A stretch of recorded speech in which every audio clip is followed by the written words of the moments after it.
Welcome back. This is Wisconsin Shoe Guy. And today we're going to take a look at another pair of shoes from October 10th.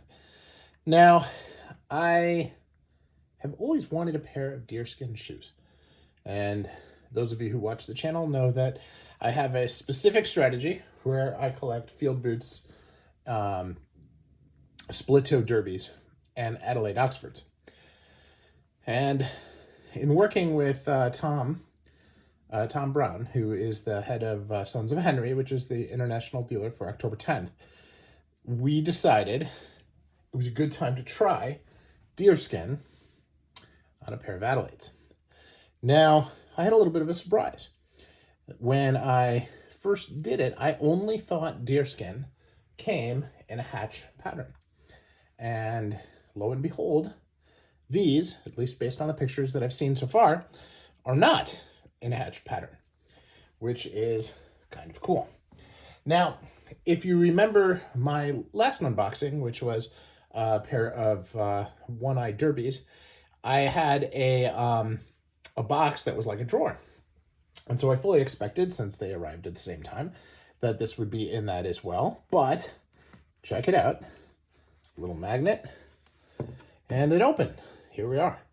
New shoes, new box, new style of box, which I thought was kind of cool.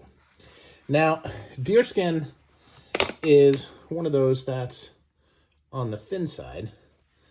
Now, if you look at this, there is a natural pattern easily seen in these shoes. This is the first pair of October 10th that I have that has a seam on the heel. Usually they don't have seams. You can see, just look at that natural pattern in the grain. That is really fantastic. And you can see this is on the PU last, which most of my original October 10ths were on the Huang last. And the Pu last is something that I tried on both of these new ones, and I'm a fan. Now, normally I like the chisel last. That's part of my thing. But in this case, I think a round last is very elegant and differentiates this to, some of the others that I have in a similar color. Although I have nothing with this texture. Nothing at all. So, very excited about that. Now, if you take a look at the heel, it's got a really nice pitched heel. Take a look.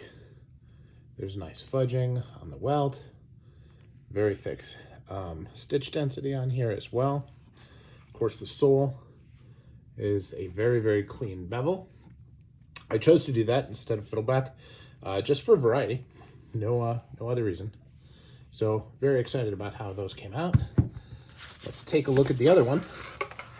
The one thing about exotic leathers is that often there's differentiation. So we take a look here. That's interesting.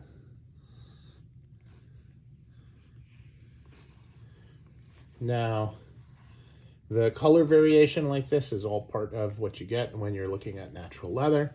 This is all full grain leather. And you can see they have a piece in between the lining and the outer leather to make it more sturdy, because deerskin is traditionally on the thin side. So I'm really happy with the way these came out, and really looking forward to polishing them up and getting them on the hoof for some of my business meetings. Now, if you look here, we did a Wisconsin Shoe Guy tongue on this, and because of this color, instead of going with green, we went with burgundy. And I wanted burgundy in a similar hatch grain to what I expected. But instead, what I got was even better. It is a natural grain from the animal. Gotta love it. So, this is Wisconsin Shoe Guy. And those are my new deerskin Adelaides.